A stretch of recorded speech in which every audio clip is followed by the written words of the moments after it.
నమస్తే, welcome to BRK real estate. నేను ఝాన్సీ. ఇవాళ మనతో పాటు మన స్టూడియోలో ఉన్నారు real estate investment advisor Nanduri Ravikumar గారు. మరి సార్ని ఇవాళ మనం అడగబోయే టాపిక్ ఏంటి అని అంటే, అసలు హైదరాబాద్లో రియల్ ఎస్టేట్ పరంగా అంటే వాటిల్లో ఇన్వెస్ట్ చేయడం కరెక్టా, చేస్తే ఎలాంటి ప్లేసెస్లో చేయాలి అనేది సార్ అయితే అడిగి తెలుసుకుందాం. నమస్కారం సార్. నమస్తే సార్. ఇప్పుడు ప్రజెంట్ మన తెలంగాణలో హైదరాబాద్ అయితే డెవలప్డ్ సిటీ సార్, ఇంకా రోజు రోజుకు పెరుగుతుందని అందరికీ నమ్మకం అయితే వస్తుంది. మరి అలాంటి హైదరాబాద్లో ఇన్వెస్ట్ చేయడం కరెక్టా, ఒకవేళ చేస్తే ఎలాంటి ప్లేసెస్లో చేయాలి? ఎందుకంటే హైదరాబాద్ అంటే మా చిన్నప్పుడు మేము భాగ్యనగరం అనుకునేవాళ్ళం. అంటే ఇక్కడికి వచ్చిన వాళ్ళందరికీ కూడా అదృష్టం వరించింది. ఎక్కడెక్కడి నుంచో.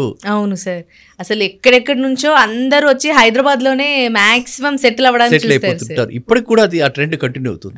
నేను లాస్ట్ 40 years అని చెప్తున్నాను. ఇప్పటికి కూడా ఆ ట్రెండ్ కంటిన్యూ అయిపోతుంది. ఏదో జాబ్ కని వస్తారు, ఇక్కడే ఉండిపోతారు.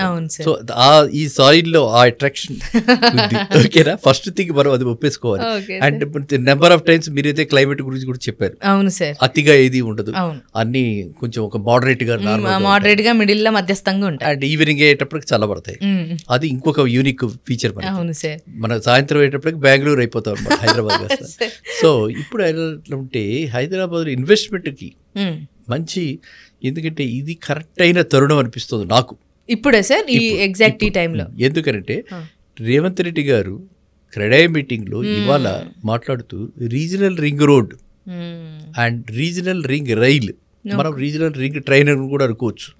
అంటే రీజనల్ రింగ్ రోడ్ చుట్టూ అది 360 kilometers ఉంటే, రీజనల్ రింగ్ ట్రైన్ 395 kilometers ఉంటూ మొత్తం హైదరాబాద్కి ఈ విధంగా కవర్ అవుతుంది. ఈ ప్రాజెక్ట్ని ఆగకుండా ఈ ప్రాజెక్ట్ని ఖచ్చితంగా టేకప్ చేస్తాము అని ఈ రోజే 15th August నాడే చెప్పడం జరిగింది. ట్రైన్ అంటే సార్ ఈ నార్మల్ ట్రైన్ లాగానా?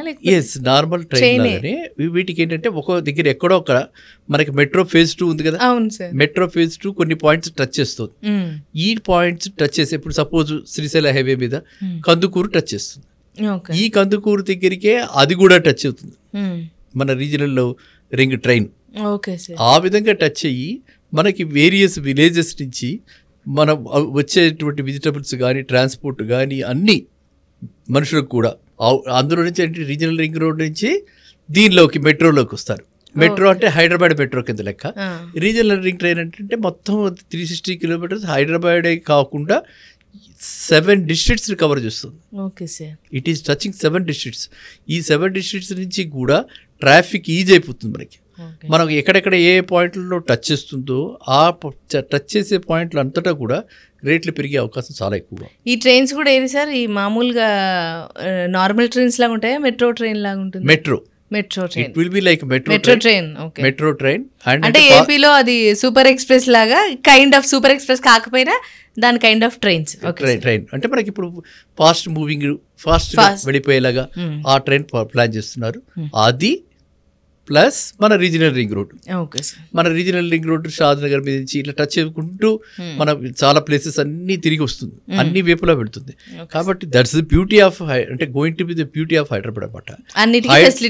హైదరాబాద్ ని రేవంత్ రెడ్డి గారు ఏమంటున్నాడు, ఇప్పుడు విశ్వనగరాల్లో ఒక ప్రాముఖ్యత కలిగినటువంటి నగరం మనది. ఇంకా మనం విశ్వనగరాల్లో అగ్రస్థానంలో ఉండేలాగా ఇండియాలో Hyderabad is considered as one of the వరల్డ్స్లో one of the prominent cities అనమాట ఇండియాలో.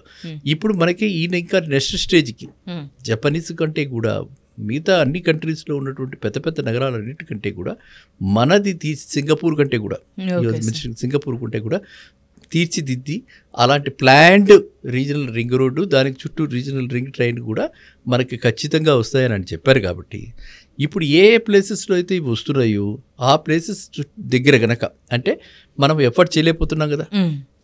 లాస్ట్ టైం ఎంతలో ఉన్నాయి యావరేజ్న, గజం ఎంత ఉంది యావరేజ్ మా హైదరాబాద్లో? అంటే ప్లేస్ బట్టి ఉంటుంది. కానీ మినిమంలో అయితే ఇల్లు కట్టుకోవాలంటే మీరు చెప్పింది లాస్ట్ టైం ఎంత, 50,000-60,000 గజం ఉంది. అవును సార్, గుర్తుందా? 50,000-60,000 పెట్టి కట్టుకోలేం. దాని వల్లనే అపార్ట్మెంట్స్ కొంతమంది వెళ్తున్నారు. ఇది ₹1,00,00,000 ఇదే అయిపోతుంది. కాబట్టి మనము ఏంటంటే ఇప్పుడు ఇలాంటి ప్లేసెస్లో 15,000-20,000 లోపల ఎక్కడైనా సరే, ఏ రోడ్డు అయినా సరే.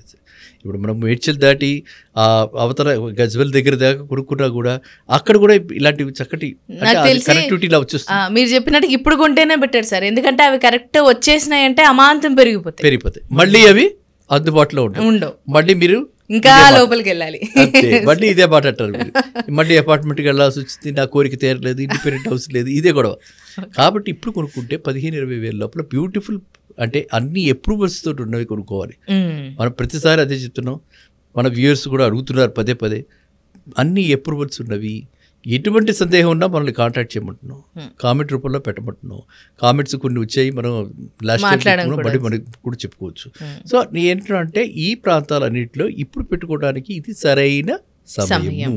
అండ్ 15-20 వేల రూపాయల్లో పెట్టేసుకుంటే బ్యాంకు లోన్లు కూడా వచ్చేటువంటి ఓపెన్ ప్లాట్స్ ఉన్నాయి. Okay sir, open plot projects అన్ని అప్రూవల్స్ ఉంటే బ్యాంకు లోన్లు కూడా వస్తున్నాయి. సో కాబట్టి ఇంకా మనకి రిస్క్ ఏమిటి, ఇంకా ఏ రిస్క్ లేదు. బ్యాంకు లోన్ వస్తుంది, బ్యాంకుకి ఇన్స్టాల్మెంట్ కడతాము, ప్రాపర్టీ మన పేరు ఆల్రెడీ రిజిస్ట్రేషన్ అయిపోయి ఉంటుంది. సో మనకి రిస్క్ లేదు. సో రిస్క్ ఫ్రీ ఇన్వెస్ట్మెంట్, ఒక రకంగా రిస్క్ ఫ్రీ ఇన్వెస్ట్మెంట్. ఇంకో రకంగా ఈ డెవలప్మెంట్స్ అన్ని ఇన్ఫ్రాస్ట్రక్చర్ ఎప్పుడైతే పెరుగుతుందో, ఇన్ఫ్రాస్ట్రక్చర్ ఎక్కడ పెరుగుతుందో అక్కడ రేట్లు పెరుగుతాయి. చెప్తూనే ఉన్నా, అవునా? శుభ్రంగా ఉన్న చోటికే జనాలు ఎక్కువ వెళ్తారు. అలాగే ఎక్కడైతే జరుగుతుంది అన్నప్పుడు అక్కడ ఖచ్చితంగా రేట్స్ పెరుగుతాయి. అక్కడ మనకి కనెక్టివిటీ కూడా బాగుంటుంది. మనం ఇప్పుడు ప్రతిసారి మనం ఒక ఏరియా తీసుకున్నప్పుడు connectivity is very very important.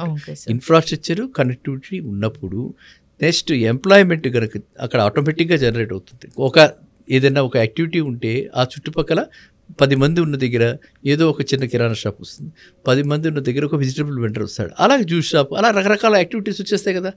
So city is going to expand.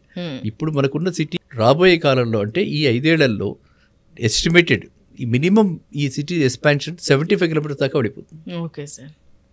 కాబట్టి రీజనల్ రింగ్ రోడ్డుకి అతి దగ్గరగా ఎక్కడ వీలైతే ఆ పాయింట్స్, ఎక్కడైతే ఈ రీజనల్ రింగ్ రోడ్డుకి ఆల్రెడీ ఐడెంటిఫైడ్ పాయింట్స్ ఉన్నాయో ఆ పాయింట్స్ దగ్గర కనుక పెట్టుబడి పెట్టుకుంటే ఖచ్చితంగా రాబోయే 3 ఏళ్లలో ఈ ప్రాజెక్ట్ కంప్లీట్ అయ్యేటప్పటికీ అవన్నీ కూడా మినిమం డబల్ అవుతాయి. అవును సార్, ఖచ్చితంగా మన అనుభవం చెప్తున్నది అది. ఎందుకు డబుల్ అవుతాయి అని అడిగితే మన అనుభవంలో చెప్తున్నది ఏంటి, ఎక్కడైతే మనకి ఇన్ఫ్రాస్ట్రక్చర్ బాగుందో, కనెక్టివిటీ బాగుందో, యాక్టివిటీ బాగుందో, ఎంప్లాయ్మెంట్ జనరేషన్ ఉందో అక్కడ పెరుగుతాయి. ఇది వరకు గతంలో ఐటీ హబ్స్, ఐటీ అనే ఒకటే మనం అనుకున్నాం. ఇప్పుడు ఐటీగే కాకుండా మన హైదరాబాద్కి ఐటీఏ కాకుండా మెడికల్ హబ్ వచ్చేసింది.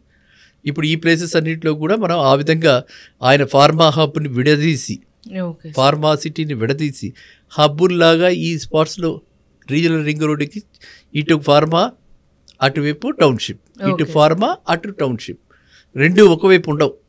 సేఫ్టీ కూడా. అవును సార్. పక్కనే ఉంటే ఏమవుతుంది, ఇండస్ట్రీ పక్కనే టౌన్షిప్ ఉంటే ఏదైనా అయితే చాలా, ఇప్పటికే చాలా అగ్ని ప్రమాదాలు అలాగే జరిగాయి సార్. పక్కనే ఇల్లు ఉండడం, వాళ్ళు కూడా ఆ పొగ వల్ల అనారోగ్యానికి గురవడం చాలా, అది మామూలు, అది రెగ్యులర్.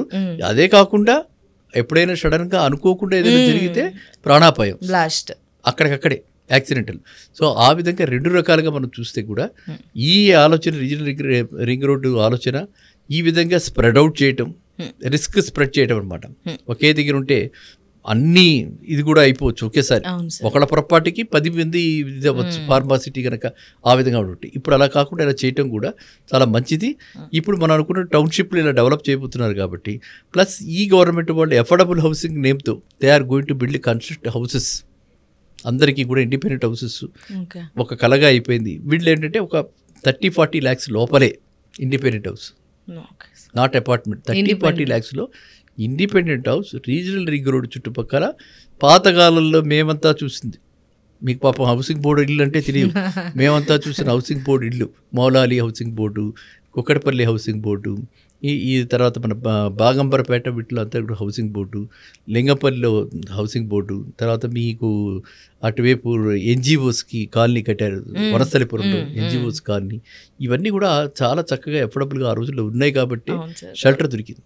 ఇప్పుడు ఒక షెల్టర్ ఉంటే మనకు ఉండే కాన్ఫిడెన్స్ లెవెల్ వేరు కదా, అది కూడా వీళ్ళు ఆలోచిస్తున్నారు. కాబట్టి ఎవరైతే కొనుక్కోదలుచుకున్నారో వాళ్ళు ఈ రీజనల్ రింగ్ రోడ్డు ఎక్కడైతే వస్తుందో మ్యాప్ అయిందో ఆ రీజనల్ రింగ్ రోడ్ దగ్గర వీలైనంత దగ్గరగా కొనుక్కుంటే కనెక్టివిటీ బాగుంటుంది, ఇన్ఫ్రాస్ట్రక్చర్ బాగుంటుంది.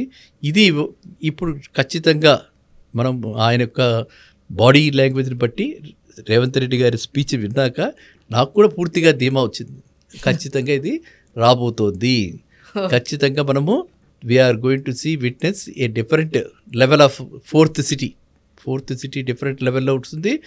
అంతా కలిపితే ఎన్ని వచ్చినా సరే, ఎన్ని టౌన్షిప్స్ ఎన్ని సిటీలు వచ్చినా ఇదంతా కూడా under one roof, that is our Hyderabad real estate, under hour Telangana. అవునా? తెలంగాణ అనగానే కాళ్ళు వేసుకుని మనం చెప్పేది ఫస్ట్ హైదరాబాద్. అవునా?